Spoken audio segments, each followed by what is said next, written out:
Our nominee for our director and chair of the Department of Land and Natural Resources, and then Kekoa Kaluhiwa is here today to be our appointee for deputy director.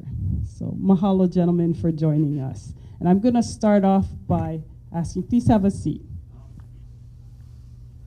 Okay, mahalo, thank you so much. Okay, so I'm going to start off by asking Kekoa to kind of begin by helping say a little bit. We're going to go a little bit different. I'm going to ask Kekoa to give me an idea about the gentleman we're here saying is our next potential chair for DLNR. I was asked to go ahead and go there. So I'm going to hand this over to you. Mahalo, Anita, and thank you to all of you for allowing us to be here with you this evening. Again, my name is Kekoa Kaluhiwa. Next to me, of course, is Mr. Carleton Ching, who is nominated for chair of the Department of Land and Natural Resources. You have to actually put it real close. Now, can you hear me now? Okay, I'll hold the cord in. It's the cord. My musician skills are coming in handy. Mr. Carleton Ching, I believe, is 6'4", and he's originally from Kaimuki, but currently lives in Kaneohe, as do I. Maybe no need? No, that's good. It's okay? Okay, I'll just stop moving. Okay. So I've known Carleton over the years.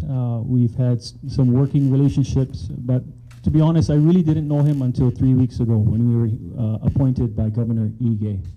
I have come to know Carleton as a sincere man, a man of integrity, who I personally am supportive of. I really do believe his heart is true. And as we will discuss tonight, after consulting with many of the employees at the Department of Land and Natural Resources, as well as out in the community, you will find, as you come to understand the breadth of service that DLNR provides, that his private sector experience could actually be helpful to the department and to the state of Hawaii. So I appreciate the opportunity for us to come before you tonight to have the candid conversation with open heart and open mind. And so with that, mahalo, Anita.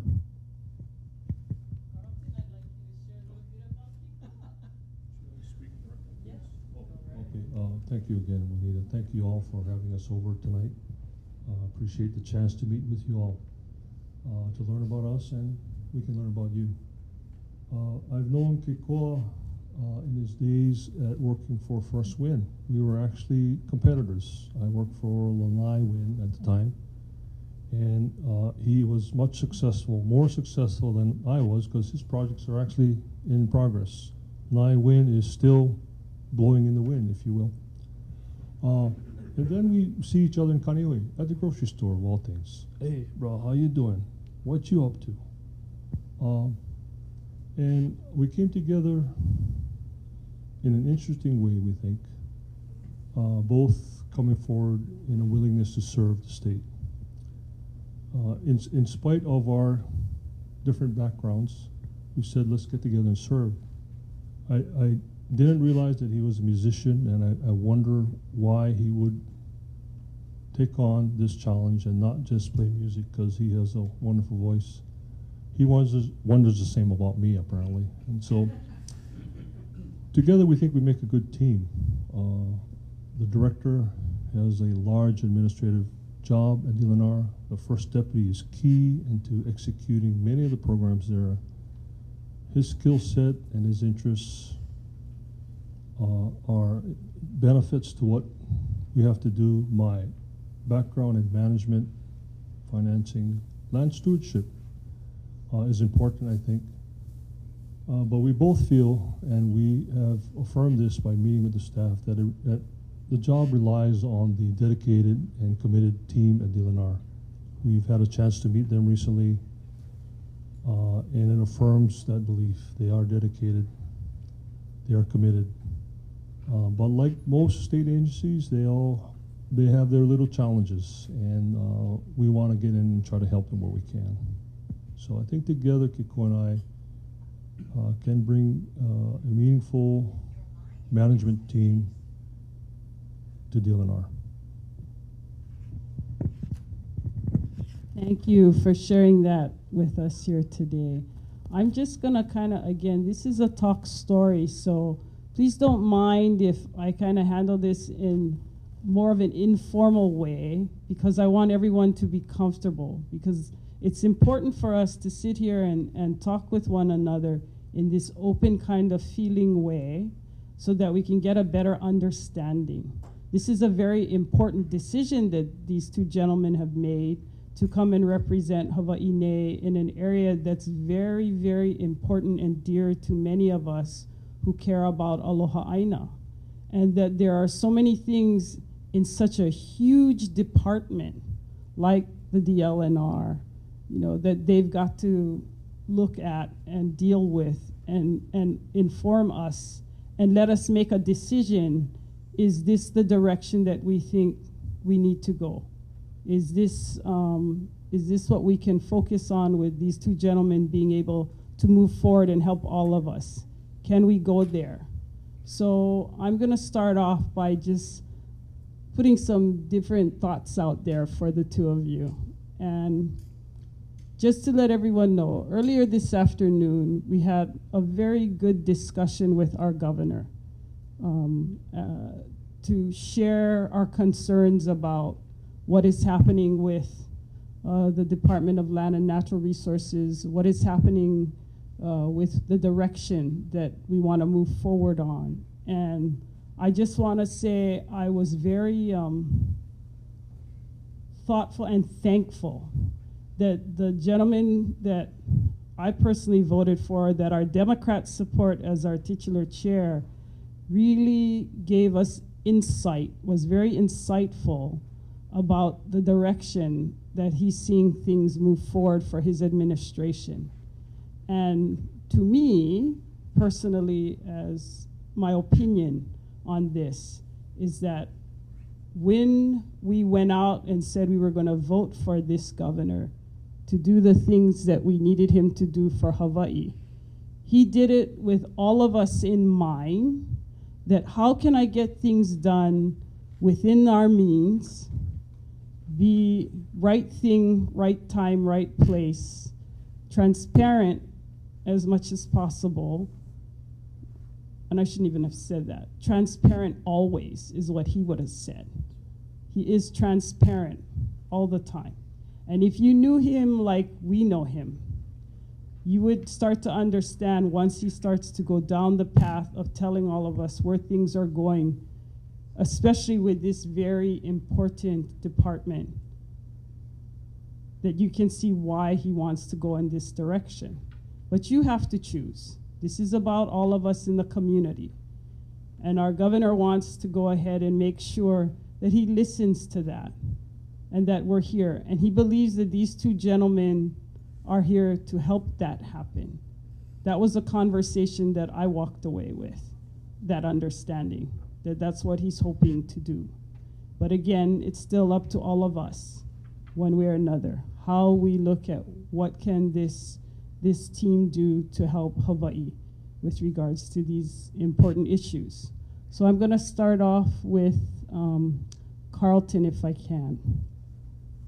One of the thoughts that have come up has been looking at the department and saying, how do you envision moving forward with such a massive, large department that's actually very diverse? Some people would say, critics would say, too diverse, too opposite of one another. How do you see yourself going forward to do something if you were able to become our next director? Thank you. As you understand, the DLNR is a vast department, 10 divisions, almost 800 employees, various programs.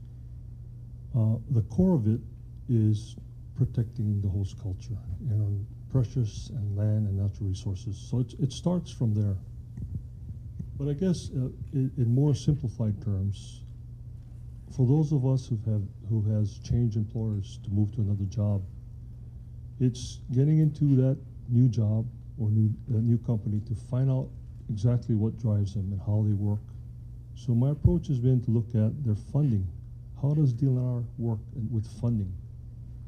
When we started, I said P&L. I realized that profit and loss is not a common term used in government. It's budget. So tell us your budgets. How do you get funded? How much does it cost to run your departments? Is there net proceeds to do other things? Are there revenue generating opportunities that are appropriate for our land and natural resources? Because obviously you can't generate funds everywhere, but are there appropriate areas? So funding is important. The next item would be structure. What is your structure? What does your org chart look like per division? You have 10 divisions, you have administrators, you have a bunch of folks that are aligned per department. So how does that work internally?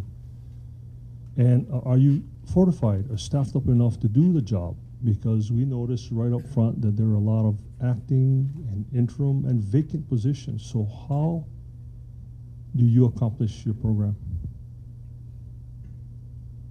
The third one is programming. What are your programs? Are you getting out there to achieve what your division is supposed to achieve? Small boat harbors. Are you doing the best you can to repair and maintain those areas? Are there revenue generating opportunities that we can look at to help the small boat harbors? So those are the general objectives I look at when we get in. But it's got to be guided by a basic premise. And for me, it goes back to, do I even like this employer? Is their mission statement tied to my core value, what I believe in? And we all have core values that have been set for us. We've learned by our parents, our mentors, people who have influenced us in our lives. And so for me, it's very simply, I've been born here, I've been raised here, we've been blessed with 2 children. They have blessed us with 5 children and another mo'opuna on the way. So it's that core belief. Is this the right job to do? Does it match my core belief? I think it does. Can we meet the mission statement and the law of DLNR? It is a challenging task, but you have a dedicated staff. And so my function is to ensure that we're complying with the law. We're collaborating with stakeholders, not just developers, stakeholders. And our purpose is to enhance, maintain, manage, and conserve our precious land and natural resources. So if you detail it, drill it down all the way to your own house and your lot, it's taking care of your home. Take care of your home. Do what you need to do to take care of your home. Of course, the DLNR has a big home, and so it's a large task. Thank you. Kekoa, can you add what your role would be? Hearing what Carleton has said, how do you follow in line with that? Thank you, Anita. Well, the interesting thing for me as first deputy nominee, there's no job description. It's a matter of the 2 of us hopefully being confirmed to figure out how best to divvy up the responsibilities. But getting back to what Carleton mentioned, nearly 800 employees run 10 divisions within DLNR. And I look at it as the kuleana of the past, the present, and the future. They care for historic sites, burials, iwi kupuna, right, Shipti. You have the present in the Bureau of Conveyance. All the land transactions within the state of Hawaii have to go through that office, as well as, of course, the future, aquatic resources, natural area reserves, forestry and wildlife, enforcement. The task is huge, but for me, I find this to be a privilege on a personal level. Being born and raised here in Hawaii, the values that I have today are driven from those experiences out on Kaneohe Bay, out hunting up Mauka with my family, my grandfather. So it's a personal passion that I have. My education also lends to that arena. I think most importantly, I find my role to be one to help with communicating with staff internally, as well as externally, most importantly, having people understand what is DLNR, right? I look in the audience, and I hope that part of my role is to bring in the next generation, to sit at the table, to be able to bring in the voices that are not often heard. And for what it is worth, I think with a department that receives less than 1% of the entire state fund for over 1.3 million acres of land, 750 miles of coastline, the task is tremendous. And it only can be done if we have buy-in from the community, because at the end of the day, we are just temporary stewards of the resources that we all share. And I feel very passionate and driven by that kuleana, that responsibility. So in conclusion, again, I hope my role is one to facilitate honest communication and open door policy to the community, to be able to engage, to have open mind, open heart. One of the things that we are being criticized of, quite frankly, is we don't have the priorities listed, what we as leaders plan to do. I like to ask those same folks is it not more appropriate 3 weeks into being nominated that we come in with an open mind? We haven't even talked, we're not even on the job yet. So my point is, we come in with a different mindset, one, to listen, to trust in the staff that are there, who are experts in the field, to help them guide and craft the priorities of this department. So, mahalo. Mahalo for that very insightful again and sincere look at, if I were sitting in your seat, it would be very uncomfortable to try and come in and tell people, I'm going to provide a plan, but we're not there yet, you know. But you do have the integrity and the intentions, is what I'm hearing, to try to take us all there, if given the opportunity to be able to step up and give back to Hawaii, the way I'm hearing. The other question that comes to mind as I'm listening to you is, there's a number of things, but one in particular is, you participated for many years in the private sector, Carleton. And while you were in the private sector, you made decisions and you did things that were always first and foremost what you could do for the job you took on. Can you give me a little more depth on that side so that we can share with the people, you know, that part of where I'm coming from? Thank you. My job experience has been varied. I think it is my baseline that fortifies me. And like most of us, we learn and we create our foundations from different employers. My first employer was a property manager, no longer in business, by the way. Tropic Shores Realty, what a wonderful name. Albert Vincent was the owner, and we managed condos. So in managing condominiums, it's about managing a facility. But when you drill down into it, it's about enhancing and maintaining values of that structure. Because people who buy condos, like your own home, you have to maintain it. You have to set aside monies and funds to do that. You have to have a schedule of maintenance to make sure that your roof and paint and everything is done. At the end of the day, property managers are there to enhance your value, is what I learned from being a property manager. My first job with the state was back in the 80s. I worked for the old HHA. Today they're known as the Housing Finance and Development Corporation, I think, HHFDC. Some of you may recall that in the late 70s, there was a lot of turmoil on the windward side. The McCatlis ownership in Waihole Valley was trying to develop Waihole with Mr. Joe Powell, who was a developer of most of parts in Kailua. They were progressing to urbanize that area. Civil strife occurred. The community blocked the streets. Governor Ariyoshi decided to use HHA monies, housing funds, to acquire 600 acres for $6 million. And unfortunately, just turned the anger towards us because you were using housing funds. And what would you be doing with that, trying to develop housing? So there was a long period of stalemate in Waiahole.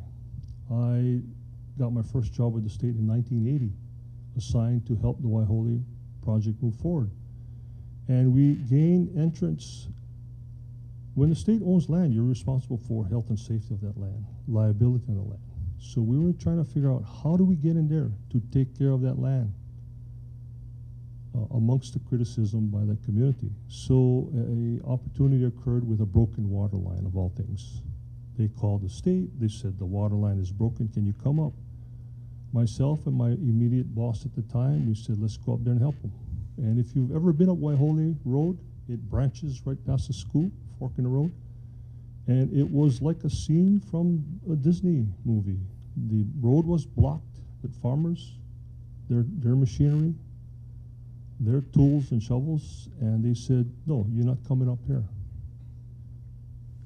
And my boss got out of the car and he says, well, we're here to fix the water. You don't have drinking water. Now, remember that those days, they were actually taking the water right out of the stream. It was a on-grade system. The pipe had broken. People were drinking that water, of course, and using it for farmlands. And so we gained entry by simply asking them to let us in to help them. And when I got out of the car, I recognized a guy that we played basketball with in the park leagues. He said, come up here, help us with this. So we did. That was my first entrance into that. Working with the community, resolving conflict if you could. And so what McCandless did or had for a lot of these families were these revocable permits. It was a one-page agreement to give them access to these parcels, and they were described by landmarks of all things. And my famous example that I recall was the Sirikaku lease. It was from the big mango tree to the rock, to the stream, it was that simple. And one of the things we had to do was they were demanding long-term leases, the community. We want to keep it in farming, give us long-term leases. And so my job was to explain to them that to get a long-term lease, we got to come in there and survey your property. We got to do meets and bounds to cover your area. Then we got to go subdivide it so you have a legal lot. And someone said, yeah, but that's development. I said, well, that's how you get a long-term lease. We got to give you a legal lot. So we did that over the course of several years, meeting with them every Tuesday. Much like a group like this, putting plans on the floor, telling us where their boundaries were, and going out in the field with surveyors. And so in many instances, this 3-acre bubble or jigsaw puzzle that they thought they had was 9 or 12 acres. It was 2 or 3 times the size of their acreage. And that's because of the way they were managed under the McCandless system. Was here's your bubble, but if nobody's bothering you, just kept farming and farming, which is a good thing. So at the end of the day, we end up cutting up most of the parcels in there for ag leases. There's some residential lots. The state put in a lot of money for water systems. We managed the ag park for a while. We put in major infrastructure for them so that it could be used to health and safety. So that's part of land management and development principles that were applied to this. Private people like to look at profit margin. What's the P&L? Did you make money there? I don't think the state made money in that program. But what's the social margin? And what's the conservation margin? Way outweighs those things. So at the end of the day, Waiahole is very successful. I would encourage you folks to drive up there one day and see what it is. Is it all in farming? Some are, some are not. My next job was at Molokai Ranch, of all places. And that was land stewardship in that scale. Molokai Ranch at the time owned about a third of Molokai, about 60,000 acres plus. I worked in the operations side, and we had a land management crew. 4 gentlemen, 1 truck, 2 weed whackers, and we literally had to maintain the ranch's facility. And they had a little bit of everything. Conservation land, fencing, forests, hunting, fishing programs, heiaus and cultural sites to protect and clean a small town in Mauna Loa that we helped develop. So all of those experiences were part of land stewardship, management of land assets.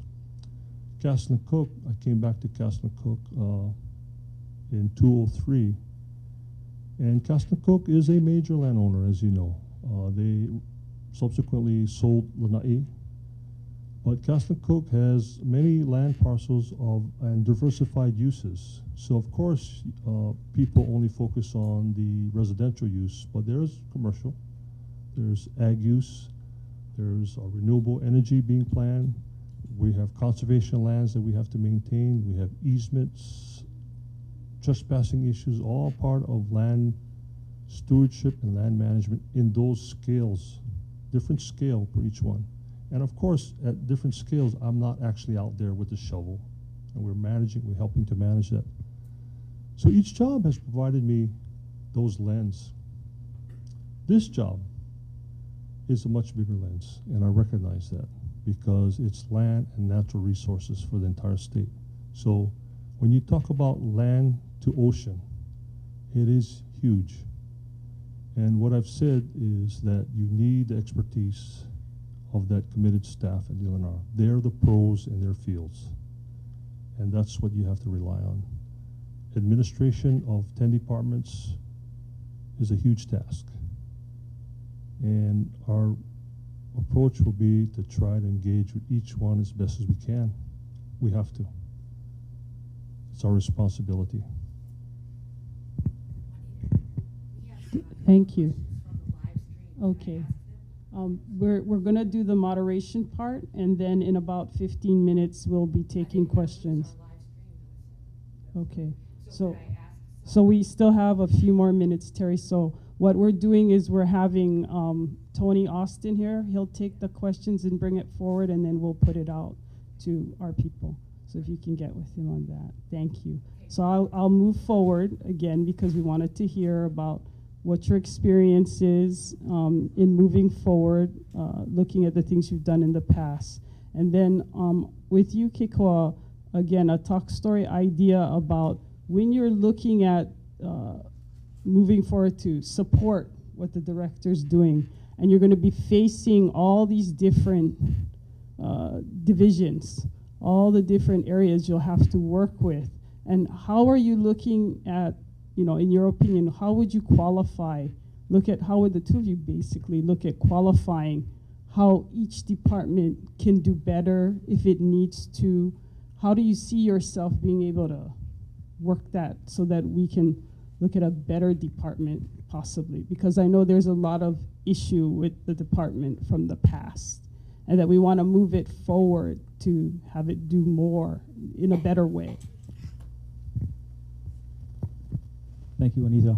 Well, from what little I understand of the agency so far, as Carleton mentioned, nearly 800 employees. There are a number of vacancies currently within DLNR, and we understand it's for various reasons, either lack of funding, frankly, lack of interest, perhaps the salary doesn't meet the job description. That's one of the immediate things we want to take a look at. How do we actually provide the support for those divisions that are lacking? Secondly, it is my understanding, I mean, DLNR, as we continue to say, is a large department. So one of my interests is actually to have those cross-division collaboration opportunities so that we can actually work as one ohana. At the end of the day, that's just as important as the message we provide outside, is how do we collaborate, create those partnerships internally that will provide a better outcome. I think the last thing I would say is, part of the mission statement of DLNR is to protect, enhance, conserve, and manage our natural, historic, and cultural resources. Most people understand that. What they lack to read is the last 10 words of that mission statement, which is to do it in partnership with others from the public and private sectors. And that's very important because we acknowledge the challenges that we have as a department, but it's how do you create those opportunities, again, with the public, with nonprofit organizations, to sustain the resources that we have today, whether it's heiau, wetlands, you name it. So those are the opportunities that I think we also need to seriously look at the outside. How do we collaborate to sustain all of this kuleana that we share in trust for the people of Hawaii? So, mahalo. So again, if I can reiterate, what I'm understanding is that you really, what we're saying here is that community is a big part of how this all is going to come together, creating programs that community can use to help themselves, that the department and that you gentlemen would be vested in, committed to, helping a lot of us get there so that we can resolve a lot of the problems that are there and find the solutions together. Is that correct? I just want to add one more thing. You're absolutely correct. And again, being the Democratic Party of Hawaii, we understand that. It's a process. Anything that we do is not going to be outcome driven. It's process driven. It's incorporating communities, hearing the voices that aren't often at the table. So in my humble opinion, that's the fundamental difference that we hope to provide, is that we want to engage with communities. It's more time consuming, more emotionally challenging, but we're willing to take that approach to whatever division is in need of help or whatever challenge that is ahead of us. I might want to add that collaboration has to be key, and community people, community leaders, civic-minded people like yourself play a great part in that effort, because you spend your time, you have your focus, you have an ideas, come and share it with us. It is for all of us, stakeholders of all of us, so we must collaborate. Reach out, and collaboration sometimes gets missed in the process. The process, it's not just at a public hearing where you have shouting opinions going on. It occurs way before that, it should be. Shouldn't we be talking about a concept in a community first? Should we be hearing what your issues are? Because frankly, if it ain't a good idea and you don't like it, then it's the state's land and natural resource. It's your community. And if it's not a good idea, or you don't like it in community, or if it's a great idea and no one has shared it, please engage with us. That's what we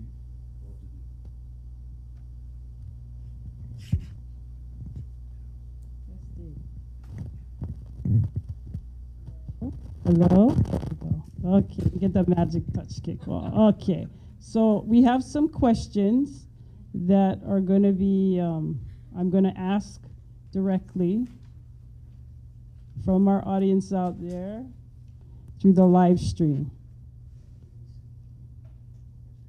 Okay, so this one comes from one of our members, Lisa Hinano Ray.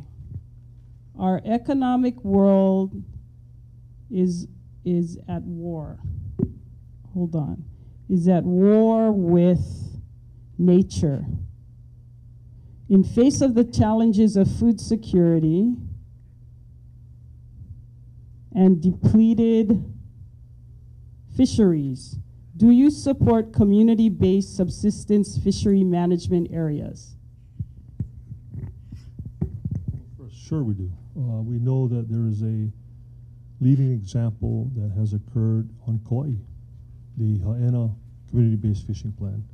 We know that it took several years to get there. We know it took substantial collaboration with community, with families, with scientists, with the DLNR staff to get to that point. 8 years, and the rules are ready for approval by the governor. And so that is a great effort in collaboration. It makes sense. It's your table. It's your area. You should engage. And yet we still hear, as we've been around, oh, I didn't know about it. I don't support that. So my plea again is to get engaged and come out and participate. Thank you. Thank you. Here's another question from Evan. If the DLNR mission matches, if the DLNR mission matches his core belief, was Mr. Ching then insincere when working decades for developers LURF, and BIA against the public interests in public land use. Well, let me explain my core belief. It is about taking care of our family and taking care of what you can control.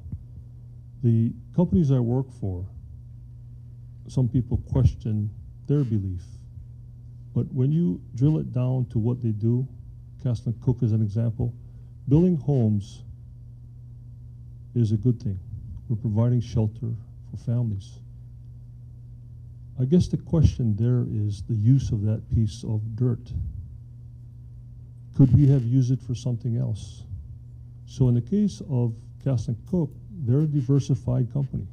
They have land used for other things. As I said earlier, they do agriculture.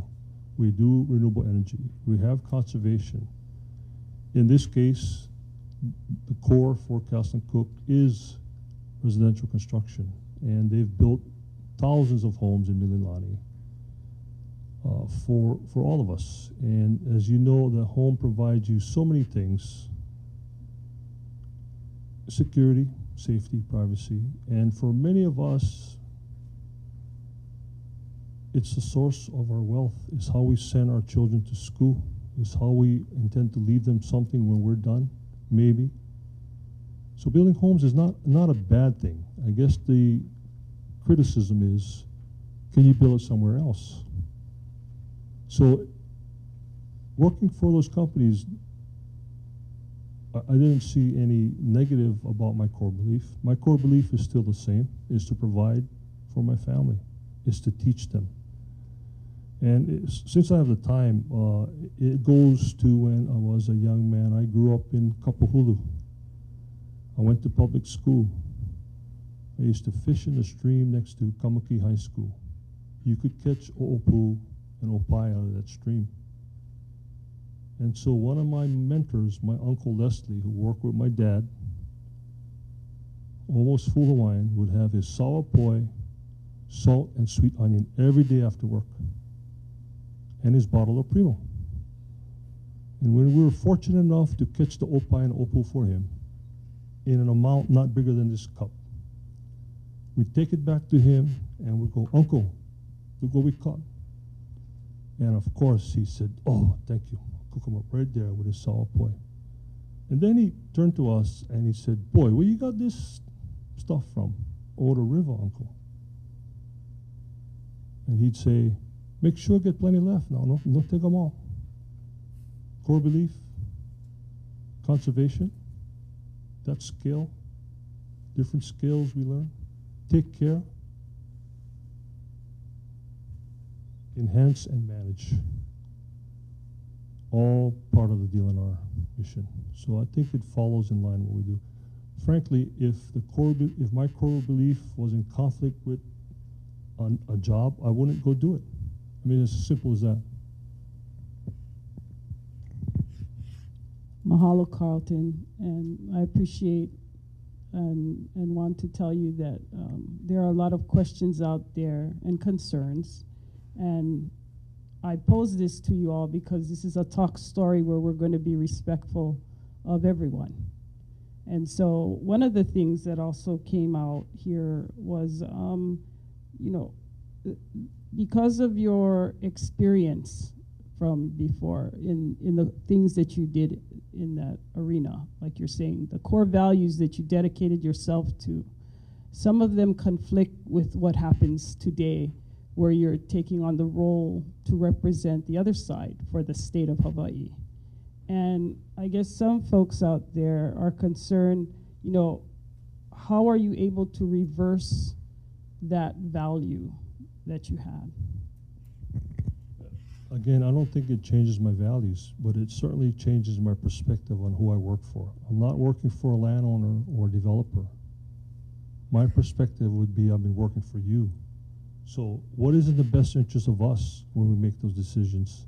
It's not Carleton Cook. It's not Molokai Ranch. It's the state of Hawaii. Having that perspective is actually a positive, I feel, because I think we can help look at our assets. Which ones can generate more revenue, and which ones are appropriate to generate more revenue. You'd certainly want to look at those. So I think it's a positive foundation to have, that development lens, but that's not all we do at DLNR. It's much more than that. Okay, Kekoa, I'm seeing more questions for Carleton, so it's not that we're not including you in this. So I just want to follow in line so that all the people that are tuning in see that we are sharing this with everyone. Marjorie Ziegler is asking, why did Castle and Cook fight stream restoration during the Waihole Ditch Wars? Do you know an answer to that? I don't know, Marjorie, I'm sorry. I don't know what that issue is. I don't know why they would do that. I can't speak for them. Mahalo. Okay, I'm going to move now to offer questions to people in the audience. Would anyone like to come up and share their thought? And we'll put it up here for Carleton and Kekoa. Sure.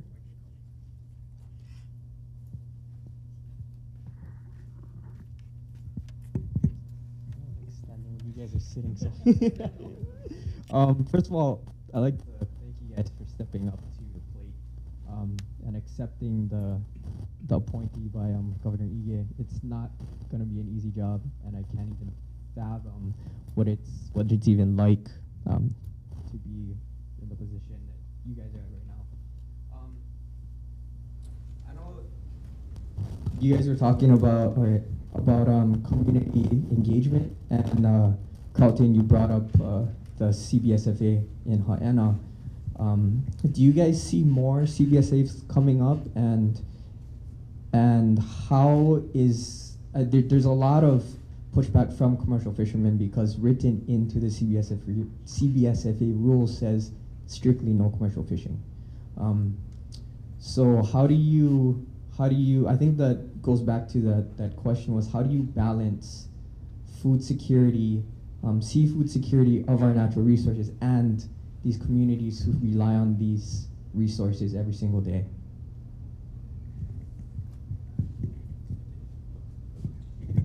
Okay, I'll be kind and try to take that one. Thank you very much for the question. From what we understand, yes, the Community-Based Sustainable Fisheries, CBSFA. So just to sort of summarize what that is for folks who do not know, it's basically a community resource management opportunity within certain areas within the state of Hawaii. So currently on the governor's desk is the opportunity to create this on the island of Kauai in an area called Ha'ena. I believe there are half a dozen or so other locations throughout the state that are all in different phases of being reviewed for possible community management such as that. It's always difficult. I will be speaking from my heart, growing up in Kaneohe Bay, I can tell you for a fact 30 years ago there was more fish out there than there are today. Yeah? I come home now lucky if I get 3 or 4 manini. When back then had uhu, had kala, right? So to me, just from my own personal experience, I know that there's challenges throughout the state like that. Some of the conversation with regard to community-based management is, of course, enforcement. Do we have the support necessary to implement things such as this? As a side note, there is a community link within DLNR called the Ahamoku Council, where each of our islands are represented. They're actually a communication line with communities, fishery, cultural practitioners to the chair of the DLNR's office to have that line of information with the community. There has to be balance. It's my belief that those who live there know the resources best. And that includes the commercial fishermen, that includes the community. So you have to have that balance, have to have that honest discussion. Perhaps you could look at, some of the things to look at is the local local species versus ta'ape or invasive species. How can we make that be the commodity, and maybe have alternating opportunities for invasive species to be collected. Just a thought. But those are the hard decisions that have to be made within that. On a personal, I think it's fair to say it's something that's very receptive at this time. Having the community who hosts that resource be part of that conversation. So thank you for the question. Thank you. Well, just to add, it's make sure get plenty left. Don't fish it out.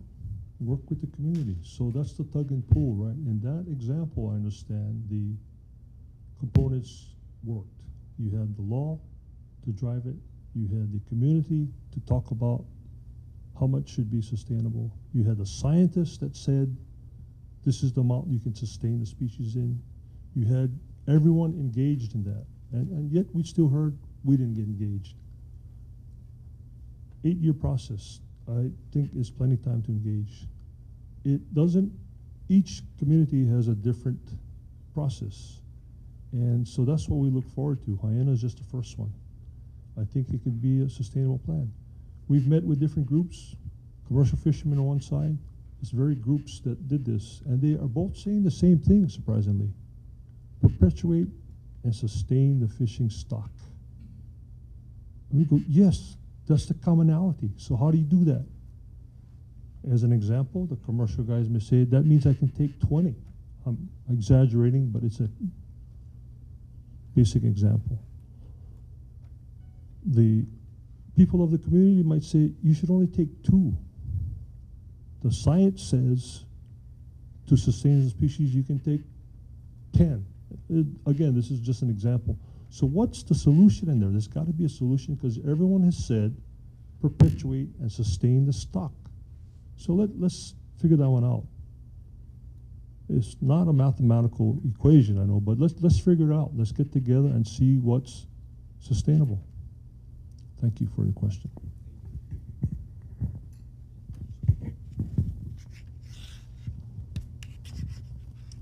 I have another question, and again, it's a tough one. And based on this controversy that we're dealing with right now, can you hear me? Can you hear me? Hello. There you go. Okay. Can you hear me now? No? All right. Still working with the Lord. Maybe there's a reason why. Oh, yeah. So anyway, the question is, based on the controversy that's arisen around your appointment, your nomination for this, what would you, out of respect for the governor, what do you see how you can try to see if there's a way to make this controversial issue what would you tell the people to give them a sense or a feeling that there is change coming and you want to be a part of it, and that you want to restore, or not restore, but you want to add and give people a sense of thought that we can trust where things are going to go if you were the director or appointed as director? Well, I mentioned engagement. I think that's important, but constructive criticism is a good thing. I get that a lot from my bride, actually. It helps you see a perspective. It helps you improve. It helps you be aware of an issue. Constructive criticism is a good thing. I view those voices as constructive criticism. So I'm listening to them. I'm saying, so what are the issues here? You think I'm going to sell all the state lands because I'm a developer. That is the furthest thing from the truth. Unwarranted criticism is unfortunate. And some of that is based on misinformation. So how do you overcome that? By your actions. You overcome that by the things you do when you have the chance to take action. So am I going to develop all the state's conservation land? That is the furthest thing from the truth. Why would we do that? We got to protect our watershed and forests. Why would you ever think, well, you work for a developer, you want to develop land? That's not the same scenario, and that's not the same scope. So it's the unwarranted criticism, the lack of is you correct by your actions. That's what I would offer. Collaboration, engagement. Kekoa, can you add to that? And can you hear me now? Yes. Okay, I'll try not to move. I'll try to add something to that. Well, this is what I think that people often overlook. Now, granted, rail is a hot topic. Some people like it, some people don't, some undecided. But one thing is for fact, majority of that land along rail is public land. And I think that when it comes to development, it's not always the D word cannot always be bad, right? There's sensible, responsible development, and I hope that is what's going to happen along that rail route. In my mind, someone who understands the private sector, how to get private-public partnership opportunities on any public land is worth this position. I think that's to get to the root of the mission of DLNR, to be able to find those opportunities to sustain all of its responsibilities. I think someone with the background as Carleton has would be very, very helpful to the agency in this time and in this day. Juanita, I'm sorry, I know you're taking questions the way you're doing it, but Yes. I just want to go back to something that Carleton said. I'm confused when I think about something like Mauna Kea and you say what you just said about conservation land and watershed. It's so frustrating to have this kind of a conversation when the TMT is happening or we're told it's going to happen. And I'm sorry to blurt this out of turn, but it's the opposite of what you just said. And it's right in our faces and shoved down our throats. And it's the state doing it to us. And then you talk about the rail.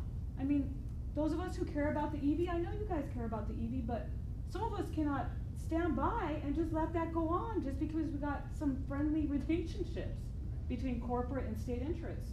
So it's really hard to just kind of gloss over it. You know? I hear you, Kiala. So Yeah. what is your question? My question is, what is your position on that? Because you mentioned watershed and conservation land, and I want to know, what is your position on Mauna Kea? I think it's an extraordinary site for education and science, but I also know that it is a very sensitive cultural site. But my opinion was based on the rhetoric question of conservation only. So it didn't intend to say I oppose or support it. I just know it's a very sensitive site. It needs some balance by the community. I don't know all the details from two sides of the argument. But that is something you're going to have to address, I think, in your role. You know, I think it's something that's, I know I'm not the only one in this room that feels that way. Kekoa, what's your perspective as the cultural aspect of Mauna Kea? Because you do have some Mana'o on that. I appreciate that. I will readily confess, I have not been actively following the discussion. I'm not, with that said, I don't have a position to provide you tonight. Other than that, we as leaders to be, hopefully with DLNR, will take that to heart. And we will look at the draft. I believe there's a management plan that's in place. So I would commit to you that. We will look at what has been drafted and come back to you with our Mana'o at some point, but it would be premature for me to give you an honest opinion at this time. Well, mahalo for letting me just blurt out like No, mahalo. Thank you for bringing it forward. Juanita, I have a question. Yes, Randy, go ahead. Arguably, the greatest threat to humankind right now is global warming, and global warming is certainly a threat to our natural resources. So I have two questions for you. Number one, how are you going to learn about how global warming is going to affect us and our natural resources here? And number two, once you learn what the effects might be, how do you go about coming up with a plan to address those possible consequences? So who do you ask? I don't really know, I don't want like a plan right now, but how? How do you go about coming up with a plan to address global warming? Is it just mitigation Is it cutting out the source, the greenhouse gases, or how? I mean, what's your thinking about coming up with a plan to address global warming? Because arguably it could end the human race. So that's kind of a big issue. Thank you for that question with such passion. You know, I've been privileged, just to back up on my own personal experience. I worked for Senator Akaka for a number of years. So at the federal level, I did get a sense of what was being done, most recently in renewable energy, as well as my experience, my educational background is in public administration at UH. But part of that was sort of getting a sense of climate change, how it would affect particularly the Pacific region. I think one of the hard things to the reality of global warming is that it is the island communities specifically that will be hit first and hardest, that contribute least to greenhouse gas emissions, right? Fair to say. And Hawaii being one of them. I am aware of a number of initiatives at the county and the state level that are being looked at to address global warming. I've seen the maps specifically of Waikiki, and with the increase in sea level rise. We have yet to speak with staff at DLNR specifically on the matter, but know that it's very important and definitely ties in with the mission that we are looking to do. So I'm happy to, we would be happy to talk with you further on your thoughts, if there are any, as to what we should be reading or looking at. Mahalo.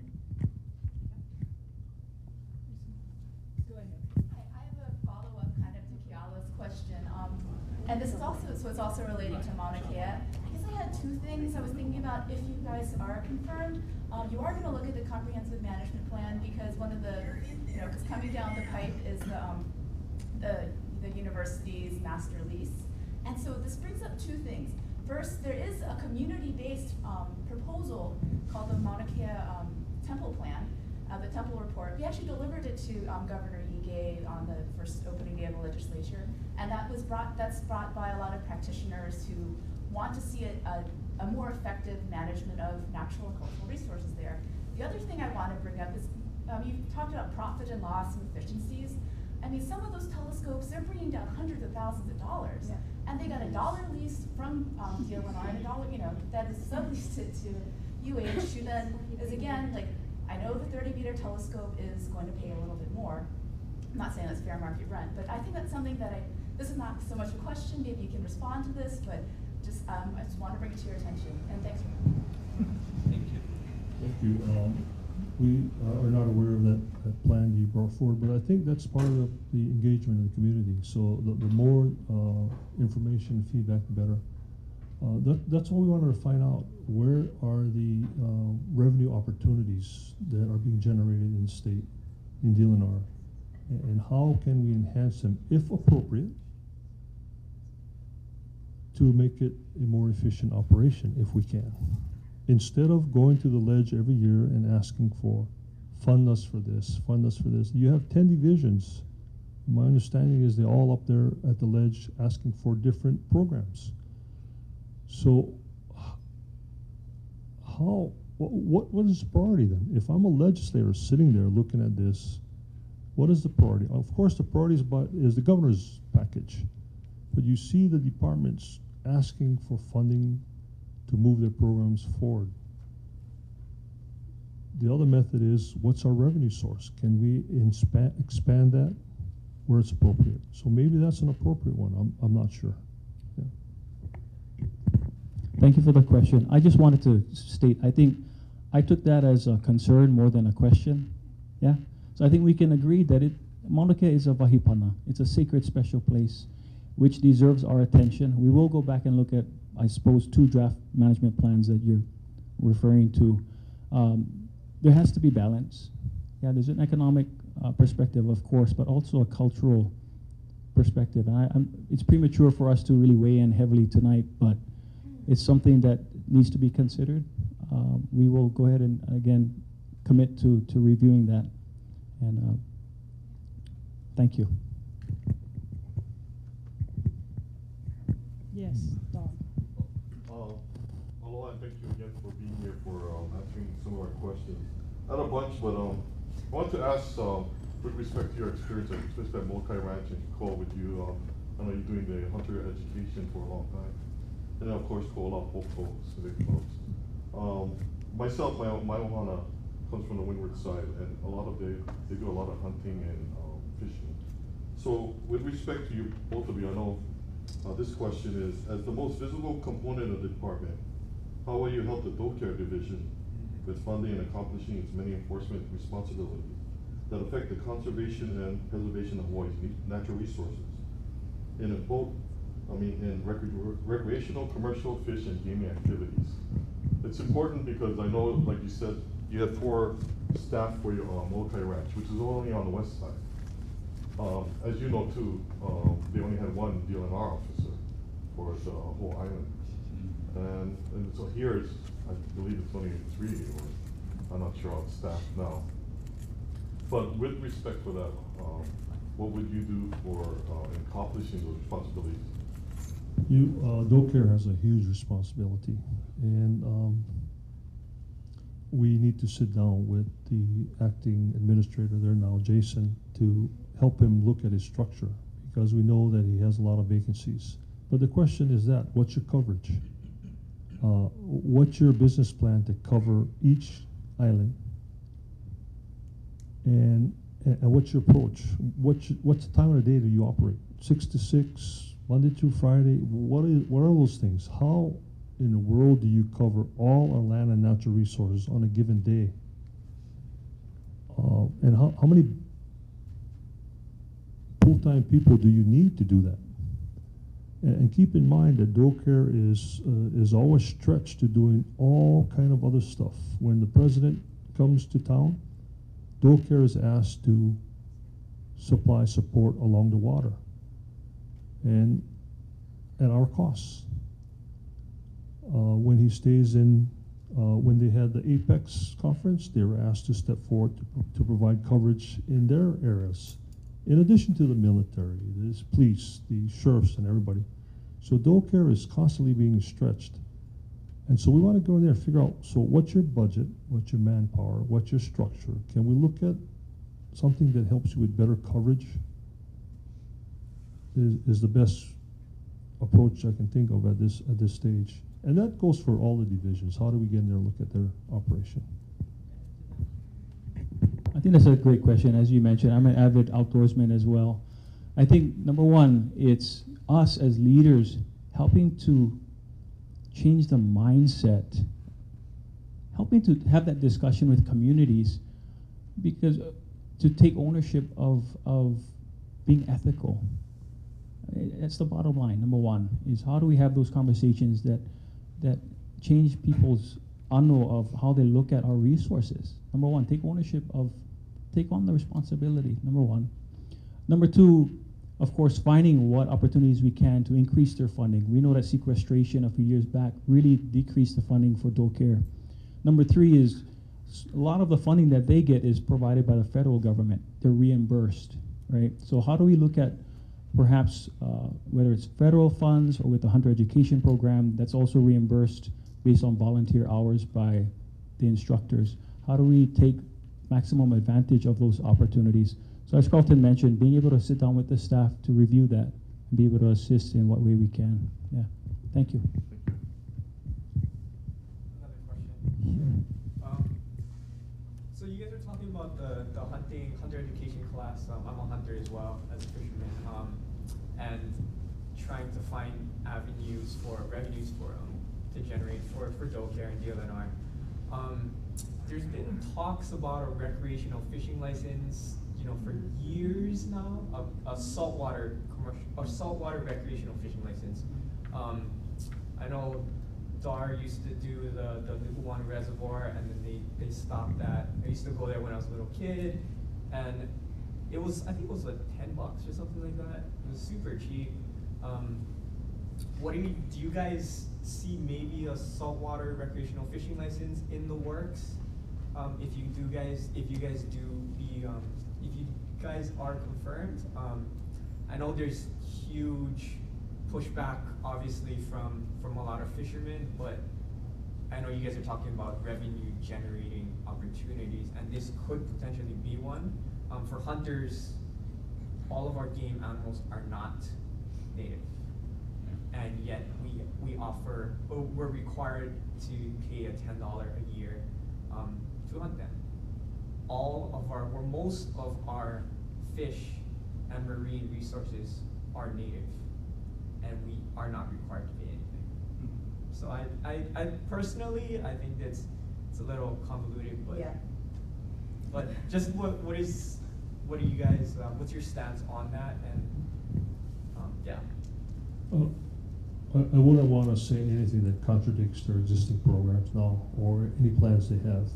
But you brought up just the issue we're looking at. Where can you expand programs to expand revenue if it's appropriate?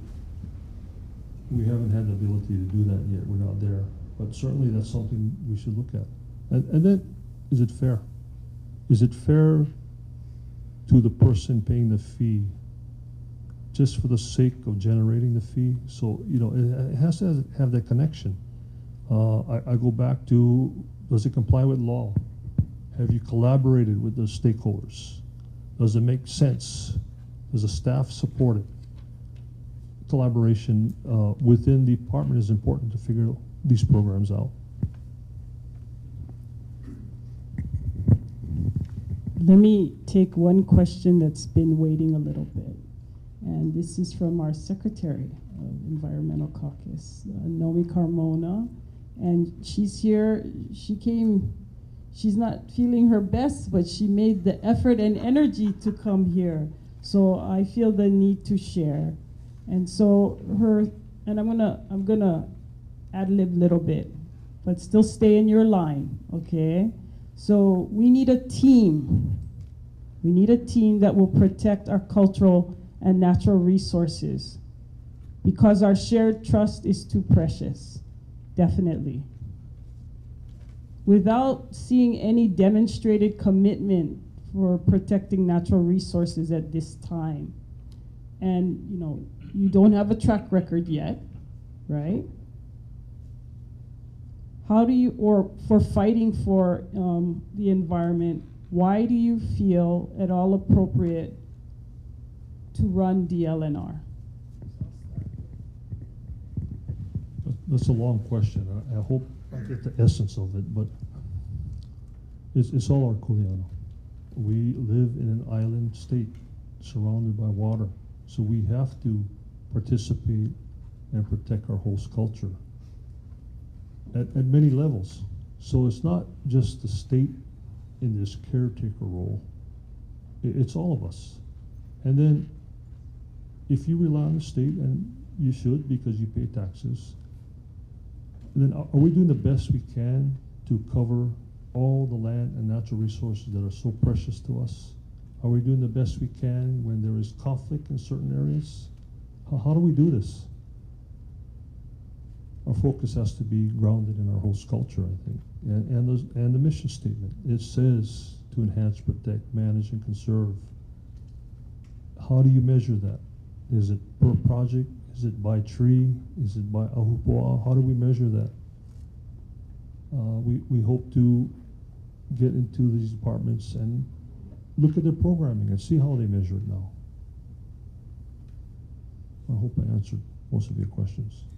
Kekoa, can you add to that? Because it's really about how you feel as far as being appropriate to run the DLNR.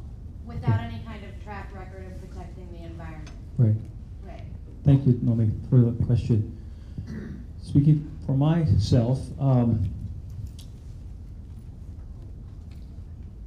not sure you know of my track record, because I think my life's experience thus far has been, how do you incorporate renewable clean energy that's domestically produced and helps us in Hawaii, number one. Number two is we've sat in legislative hearings. I would just say I'm being criticized as being a lobbyist, but no one's ever asked me, well, what am I lobbying for? It's to combat invasive species in Hawaii. How do we keep invasive species from devastating our shipping industry, our natural resources? So in essence, I feel as though my track record lends itself to the mission of DLNR. And What about Mr. Ching? am I off the hook? Yeah. Okay, thanks. Environmental protection, in my experience, Yeah. all the jobs we've had, we comply with environmental regulations. We have to. Me personally, my core belief is to protect our environment. I mean, it's as simple as that. The law requires it, the mission state requires it. If I don't know a particular item in a particular field, then we defer to that expert team over there to help us with those areas. So your track record is complying with the law. Cool. Okay. Hi, go ahead, Mary. All right. With the speaker? Yes. Oh. Okay. First thing what I'm saying is all your fault. Okay, so Juanita introduced me to Glenn, and I'm okay. So Glenn is in. He has a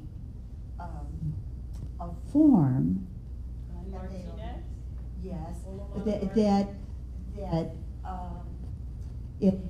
okay, so he grows fish, I guess you call it, grow fish, in a tube, and in that tube, the fish, fertilize the Aquaculture. right, aquaculture. So there is one sample of getting people to eat, not from the ocean, but from harvesting the fishes with the farming. You know, so then it was, because we're getting to fish out the ocean at the moment, and so we're going to have to do something different. So, and as far as global warming, as global warming,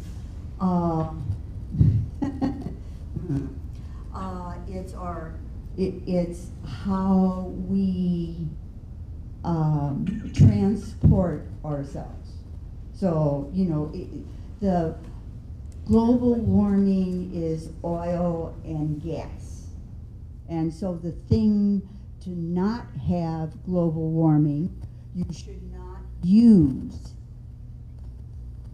gas and oil. So there are ways of doing your transportation, you know, buses, the train, the walking, the bicycling, you know, that kind of stuff. So your question here is for Carleton. So we, those issues have to be done so that we can maintain what Hawaii is. It's a statement. Thank you, Mary. What do you think about that statement? I got a question. Oh, question. Well, it's not a question, but you can remarks. Thank you, Mary. Well, again, I've got a bunch of questions, but these are more important ones. And we have, according to my guys, 3 minutes left, because we kind of went over, but we can add, because we'll still be here to add to the conversations. But Dawn, I'd love to hear one closing question if you want to add to this. Okay, much of my ohana, of course, you folks know, come from Waihole, Montana. You know, the water resource, the HRS Chapter 174C, the State Water Code, is really important to them because they use it for the local iha. So, knowing that the water resource, what types of priorities are you going to put upon everyone getting their share of that resource? And also looking at, you know, there's also the development side that you folks will have worked through, like the hydro projects and so forth. That can come true to that too, which may or may not harm the environment. But with respect to that, how would you conserve and, of course, protect that resource? So sorry, that's a loaded one. The Commission of Water Resource Management, it plays a very important role in managing and maintaining our precious water resource. They have laws and they have a process to go through. Generally, my opinion is that resource should be shared as best as possible, so everyone has a chance to use it. Not just to use it, but to restore, the natural flow where you can. So sharing the natural resource is important.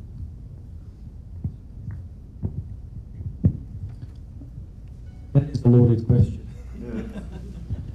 But essentially, yeah, we are certainly not experts on the water code, but it's something that will become a part of our purview that we need to look at.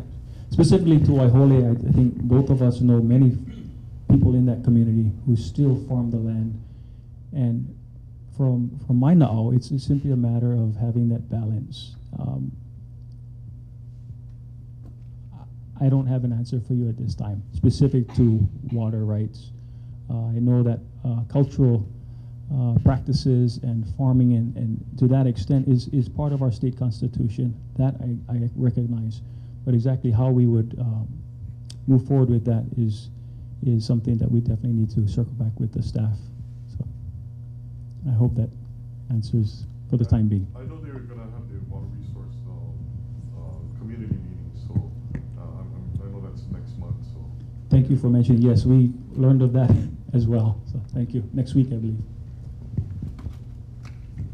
So that's where I'm going to end this talk story tonight, and thank everyone so much for coming, especially our guests Carleton and Kekoa, for sharing a very important and interesting evening where you were able to really give us insight about what the goal is and what DLNR means to you and what it should mean to all of us when we're looking at such an important position and movement forward.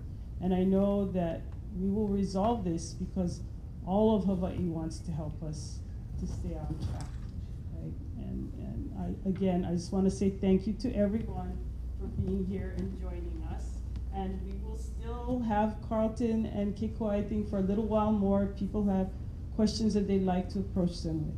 So mahalo to the Democratic Party of Hawai'i and the Environmental Caucus of the Democratic Party and all of you that came to share your mana'o and participate. Mahalo. Mahalo.